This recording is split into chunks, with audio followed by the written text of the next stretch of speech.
The Acolyte wrapped up its first season this week with a final episode filled with answers, but again filled with a few more mysteries that were left hanging by the end. After last week's episode returned us to the past to reveal what truly happened on Brendok between the Jedi and the Witches 16 years ago, episode 8 returns to the present, revealing the flashback was all from Osha's mind as she was using Quimi's helmet to help unlock her memories, connecting herself deeper in the Force thanks to the helmet sort of isolating her from everything around her and allowing her to connect directly to the Force again. I really liked this reveal since I assumed the flashback would be Sol telling May about what happened, but with Osha finding out what really happened, there's really no manipulation from Sol or anyone else. She saw the raw footage and it pushed her further towards the dark side thanks to Sol and the Jedi's betrayal. Quimir is also taken aback by her raw power, almost succumbing to her witch power as he tries to remove the helmet. I thought this was quite interesting as well because this is the first time we've actually seen her tap into the magic that her mothers used on the Jedi back on Brendok.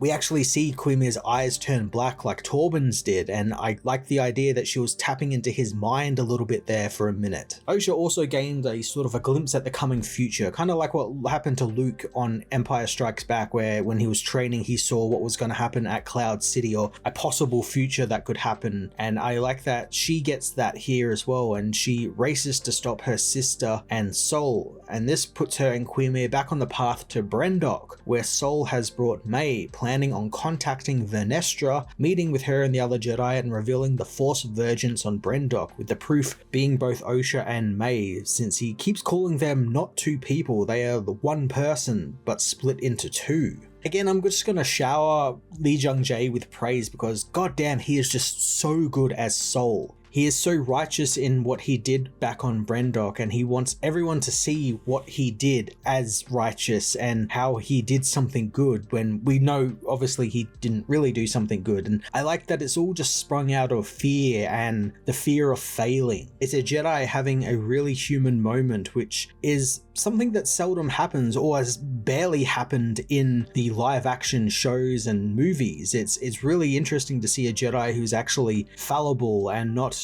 bigged up as some massive do no wrong hero. They have problems of their own as well, and I like that we're actually getting to explore that in this show.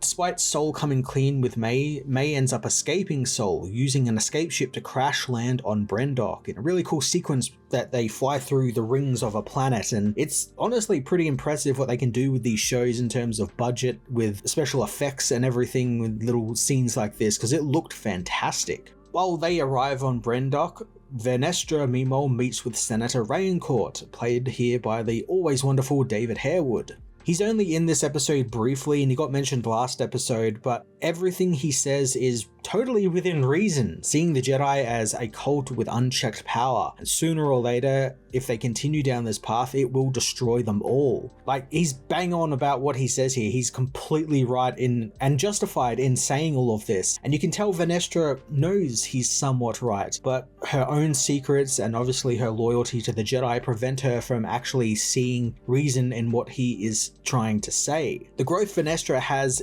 just in these little scenes she gets in the show, she's not really in it all that much, but I just love what it implies with her character, because obviously she's a big character in the High Republic books and comics. In those comics and books, she's just a child, more or less, and I really want to see that gap bridged between the High Republic books and then where we see her here, and like how she became this woman who's very stern and very by the book compared to how she was in those books where she was a very plucky young Jedi who was still very stern and by the book, but there was a playfulness to her and there was a youthfulness to her, whereas that all seems to have just left her when we catch up with her in this show, and she's like a completely different character, and I'm so interested to see that character development within those books and where those books take her. So the episode takes a really interesting turn here, as while Osha and Quimir depart for Brendok, it's revealed that Darth Plagueis, yes, that Darth Plagueis, appears in Quimir's lair, seemingly having been hiding there watching the two. It's a very quick scene that probably maybe should have been at the end of the episode when they return to the planet, when we get a little scene with them before the episode ends, but I love the implications of all of this. So of course Plagueis is involved in this and is probably Quimir's teacher, or maybe looking at Quimir as someone who could potentially be one of his Sith apprentices before Palpatine, because in canon he did have an apprentice before Palpatine. The biggest revelation here is that thanks to Quimir learning about what May and Osha really are, Plagueis will also know. So this could be the beginning of him really moving down that path to try and create a being within the Force. The end result, of course, being Anakin Skywalker. I love the look of him as well. He's just so damn creepy. He looks exactly like how you would imagine a Sith Mun to look. Very, very creepy. You only get to see him a little bit because he's hiding in the shadows. And I love the implication that he has either got access to this lair because he knows where it is, and he's obviously involved with Quimir, but also I like the idea that he could probably be secretly hiding out there, and that's really terrifying as well. Just him sort of skulking around the shadows, in the dark of night, and it's like Nosferatu or Dracula or something, and it fits the character so damn well. I hope this story gets followed up in a second season, since it would be cool to see him fully actually appear, and it would be a great way to establish things in live action that we see in, obviously the James Lucendo books and what we've seen in Legends, stuff like the Sith hiding in plain sight, with Plagueis having his own secret identity as well, much like his future apprentice Palpatine would have as a senator. Then there's also the takeover that they would eventually plan with Palpatine, the Empire and stuff, and all the stuff they plan for that. There's lots of really cool things you can do with this character now that they have been introduced, and where this could kind of shepherd the show and what direction it could go. Pretty soon our two story paths come together on Brendok as Sol confronts Quimir and has one hell of a lightsaber battle with him as he tries to find May and Osha. May and Osha meanwhile get a really neat fight as well, where they actually mirror each other's moves perfectly, and props to the stunt team and the actresses for this, since that probably wasn't easy to do.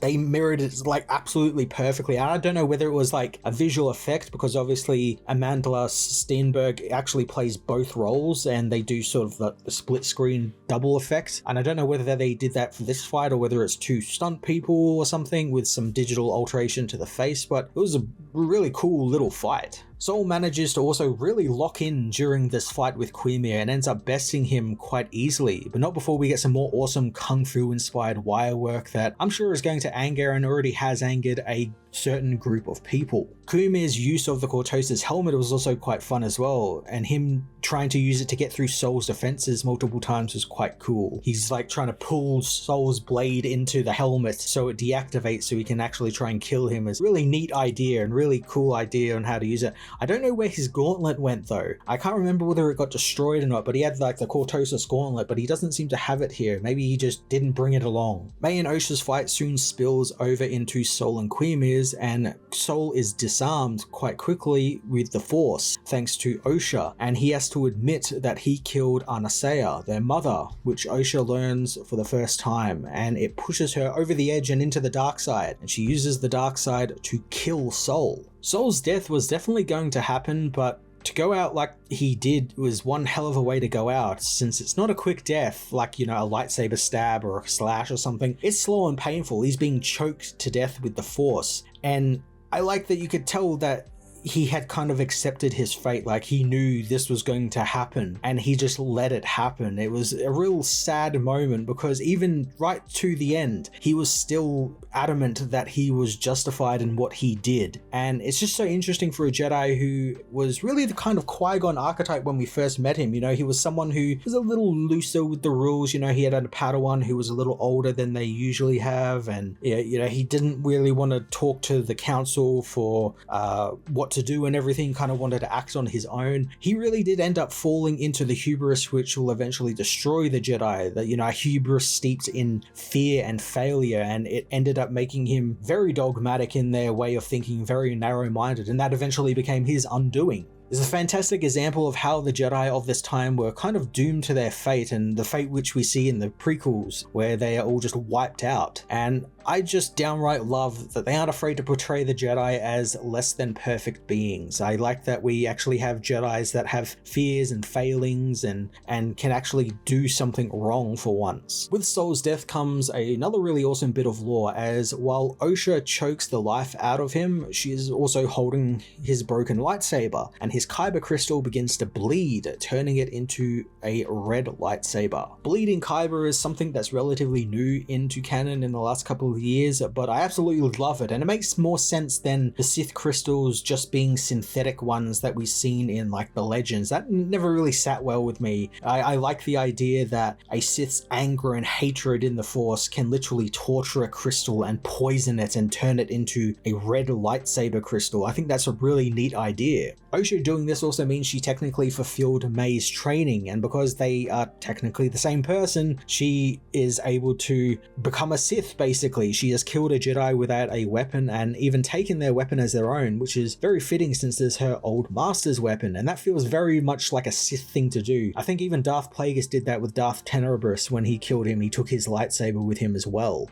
And of course Palpatine did that as well with Plagueis, so there's like a precedence for that sort of stuff to happen. And again, it's really cool stuff, all this really cool lore stuff that maybe if you didn't read some of the books or, you know, the comics like I do, you might not have picked up on, but I like that it's there for people like me. And it just shows as well that Leslie Headland, the showrunner, actually loves this stuff. I was thinking about it just today, whereas now that the show's over, we're not going to be getting any more deep interviews with her, since she would give like a post-episode interview every now and then, and I really loved watching those interviews. And I never really watch interviews because they're usually full of like just PR fluff, but these ones were great because it was just her nerding out about stuff like Knights of the Old Republic, Darth Plagueis, Darth Bane, all these really cool things, stuff that I like. And I like that we actually have a showrunner who's not afraid to talk about that sort of stuff, because it felt like whenever we'd get stuff from Dave Filoni or Jon Favreau, they were always kind of like trying to shroud it in mystery and trying to build up the hype and mystery and not really reveal anything. But here Headland's just like, yeah, Cortosis, it's this really cool stuff from Legends, here's Darth Plagueis, here's all this really cool stuff we're going to explore in this show. And I found that very refreshing, and I like seeing that on screen here where we get cool stuff like the kyber bleeding. So as Sol dies, Venestra and the rest of the Jedi arrive, and my suspicions are confirmed as it seems Venestra was once Quimir's master, as she senses him moments before he puts his Cortosis helmet on and blocks her power. This is one of the bigger mysteries left largely untouched and is definitely a setup for season 2.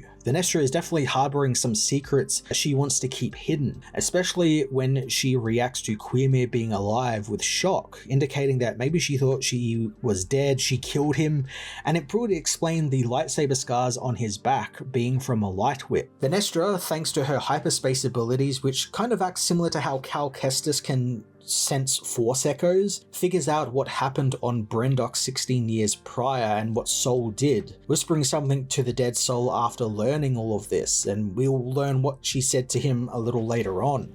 As the Jedi search for Osha and May, the girls meet back up with Quimir at the Bunta Tree where Sol first saw them 16 years prior, finally bonding with each other again. Osha wants to turn herself into the Jedi though, but realizes thanks to Quimir and May that they will just kill her just to cover their tracks again, just as they did with everything else. So in order to free her sister, Osha agrees to train with Quimir, but first she has to wipe May's memory of everything and let her go. Now this was just such a touching scene, since the girls recite the 2 as 1 poem we've heard them recite over and over again throughout this show, but as Quimir begins to manipulate the Force and kind of wipe May's memory, May begins to forget it, and it's so hard hitting since it's the one thing that could bring them together whenever they were so far apart. They knew this thing and it would sort of make them bond a little bit more, but now it's been ripped away from both sisters. I don't know if it was intentional, but I do love that it's a little symbolic of how the Jedi don't like individuality or, you know, having attachments to one another. And the sisters here being ripped apart again mean Sol originally kind of get what he wanted. He wanted Osha to be taken away and trained as a Jedi. He didn't really care much for May because of the connection he felt with her through the Force. So with Quimir doing his thing with the Force, May is left without her memory and left to be caught by the Jedi. But she has no knowledge of who she is really or what happened, which is, as I kind of said, is the perfect thing for the Jedi, since now they can kind of manipulate her, and that's exactly what Venestra Rho begins to do. As Venestra meets with May and learns that she has no memory from anything after her village burned down, so she uses that to paint Sol as a rogue Jedi who was behind everything and killed Indara, Torben, Kalnaka, and the witches in the village and blew up the village. And I knew when the show started there would be some sort of cover-up to kind of hide everything and kind of get around the whole Sith being around and all that sort of stuff, but for Venestra to be the one orchestrating it really shocked me. And again, I just want to see that bridging material between the High Republic and this, and what turned Venestra into this type of person.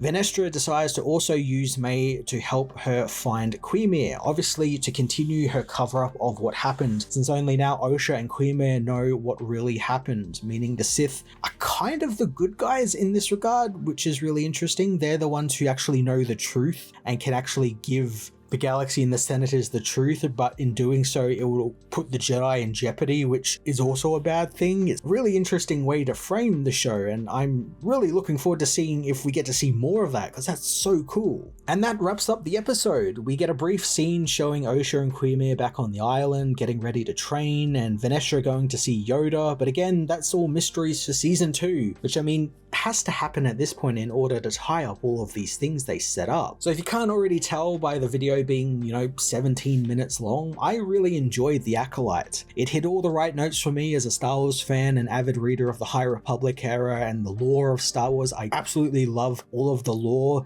that various writers in the Legends and canon continuities have crafted over the years. I loved getting to explore the Jedi in a different light than we usually see, one that doesn't paint them as this all-seeing, all-knowing heroes, but as people with actual fears and fallible character traits that make them much more interesting characters. I love the characters we got to spend 8 episodes with, especially standouts of course being Lee Jung-jae's Master Sol and Manny Jacinto's Quimir. While I am pretty certain a season 2 is on the cards, I do wish the show, especially in the last 3 or 4 episodes, weren't so reliant on needing a second season to explore leftover plot points. If the seasons were a couple of episodes longer, we probably wouldn't need to worry about a second season to answer all of these big questions, but that seems to be kind of a running thing with all of these Disney Plus, Star Wars and Marvel shows, where they don't really have enough episodes to properly cover everything, and you're left with a bunch of hanging plot threads that rely on the show being renewed for a second season, or